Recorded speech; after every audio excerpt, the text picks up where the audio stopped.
Student आज की video में जो हम क्वेश्चन सॉल्व करने लगे हैं उस क्वेश्चन की स्टेटमेंट है a particle moves in such a way that its position vector at time t is r equals to a cos n t I plus b sin n t j where a and b are constants, n भी constant है, such that the path of the particle is an ellipse of semi-major and minor axes A, B respectively, and that the force is directed towards the center of the ellipse.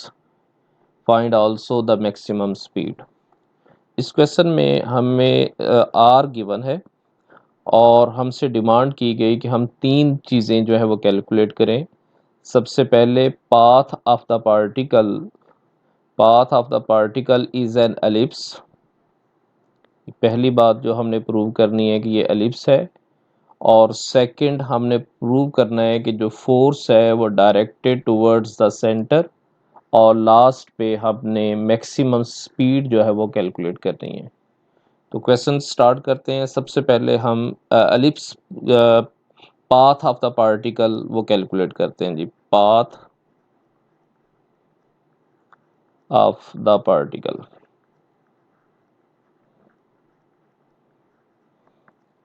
Is ellipse, ये हमारा पहला target है जो हमने इसको prove करना है। हमें गिवन है कि r equals to a cos n t I plus b sin n t j।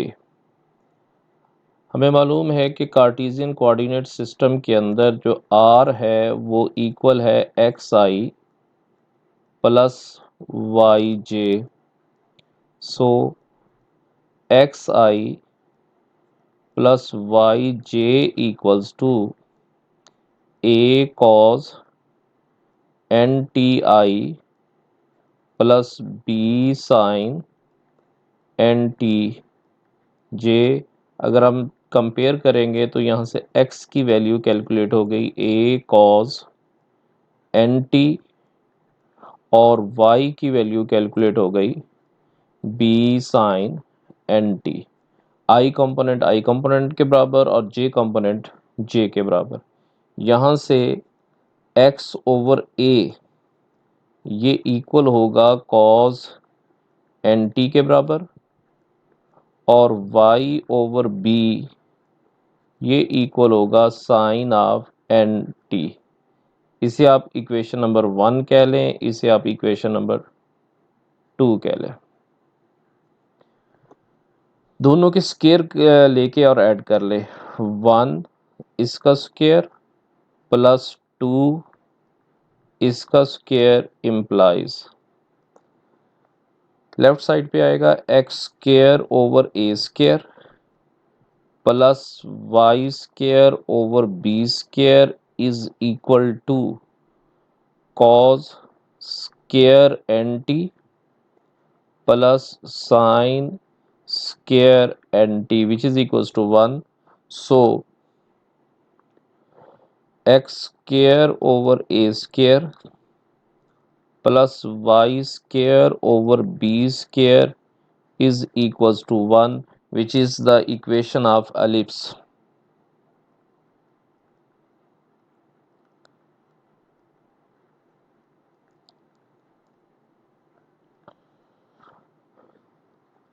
With A and B as semi-major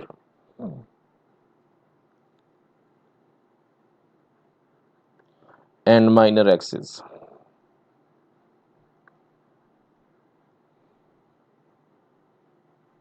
तो ये पहला पोर्शन इस क्वेश्चन की का जो है कंप्लीट हो गया कि हमने प्रूव करना था कि पार्टिकल का जो पाथ है वो एलिप्स का है। अब सेकंड ये है कि हमने प्रूव करना है कि जो फोर्स है वो डायरेक्टेड टुवर्ड्स द सेंटर है, सेंटर ऑफ द एलिप्स। जो second portion force directed to centre. Force के लिए आपको मालूम है कि फोर्स जो है F equals to m a के बराबर है, तो R गिवन है equals to a cos n t i plus b sine n t j. तो एक्सेलरेशन बनाने के लिए इस R को दो बार हम डिफ्रेंशिएट करेंगे, डेरिवेटिव लेंगे R dot is equals to minus a n sine n t i. बात समझ आ गई होगी कि कॉस का derivative minus sine n t और एन टी का डेरिवेटिव एन। सिमिलरली यहाँ बन जाएगा b n cos n t j. ये फर्स्ट डेरिवेटिव है आर का। अगर मैं यहाँ से अब इसी तरीके से सेकंड डेरिवेटिव कैलकुलेट करेंगे, again r double dot is equal to minus a n square cos n t i minus b n square sine of n t j. अब यहाँ से माइनस एन स्केयर कॉमन ले,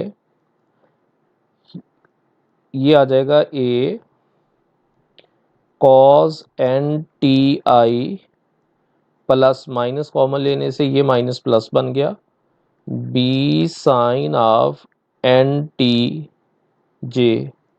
तो देखें ये वही चीज़ बन गई जो इक्वेशन नंबर 1 के में है, लिहाजा मैं इसको लिख सकता हूँ which is equal r double dot equal minus n square into r vector.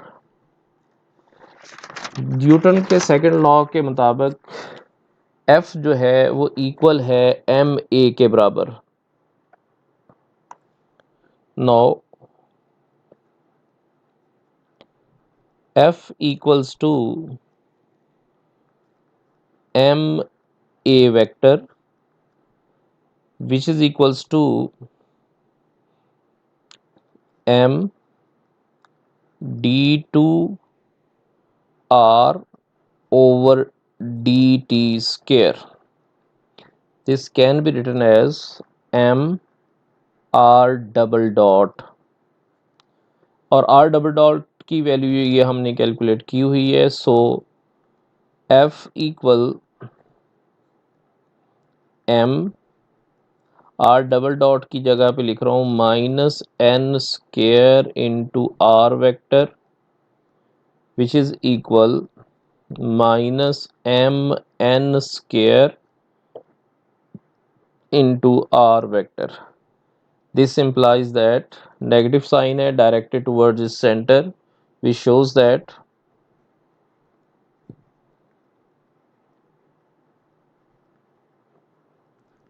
force is directed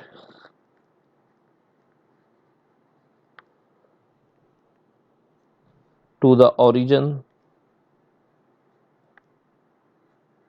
that is center of the ellipse. ये दो चीज़ें जो है वो हमने कैलकुलेट कर ली हैं। अब हमने थर्ड चीज़ कैलकुलेट करनी है। उसके लिए हमें जो इक्वेशन जिसकी ज़रूरत पड़ेगी वो ये वाली इक्वेशन है। इसको हम नाम दे रहे हैं इक्वेशन नंबर ए। हमने वेलोसिटी कैलकुलेट करनी है, वेलोसिटी का मैग्नीट्यूड जो आर डॉट है बेसिकली ये वेलोसिटी के बराबर होता है।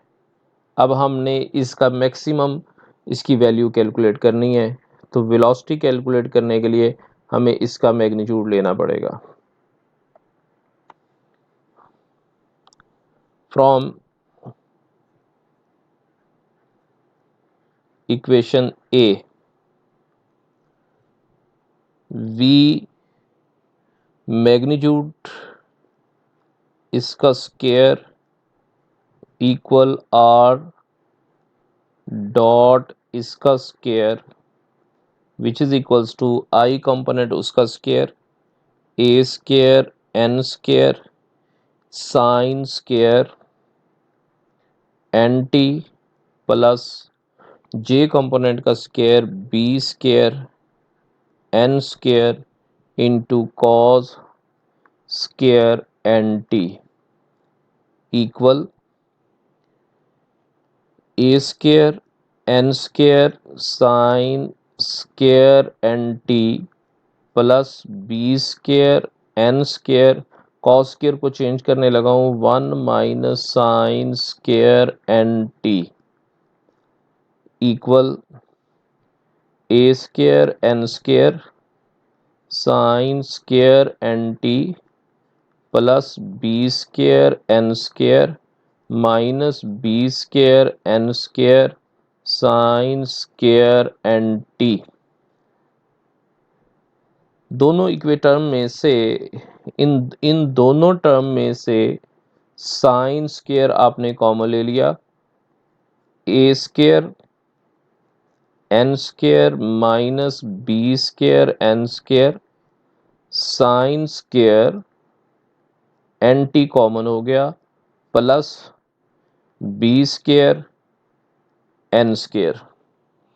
अब हमने वेलोसिटी की मैक्सिमम वैल्यू कैलकुलेट करनी है, यानी स्पीड की मैक्सिमम वैल्यू। स्पीड की मैक्सिमम वैल्यू तब होगी जब साइन स्केयर मैक्सिमम होगा।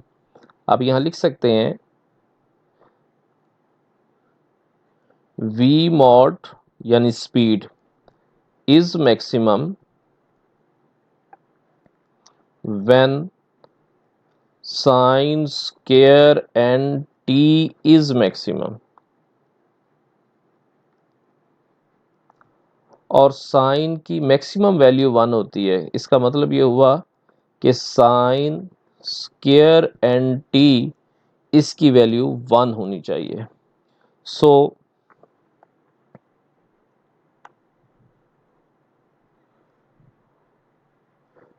Velocity maximum speed maximum v mod v square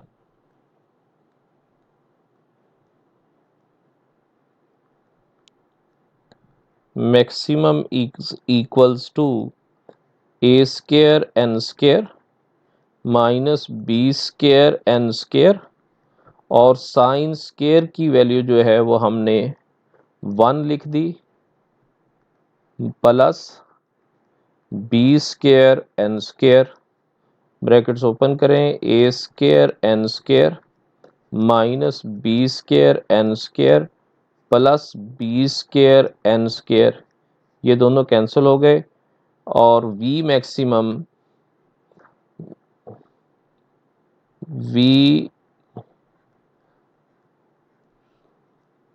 maximum equals to a square n square. This implies v maximum equals to a n. तो ये हमारे पास speed that is maximum speed is equals to n a. ये हमारा last result था जो हमने prove करना था।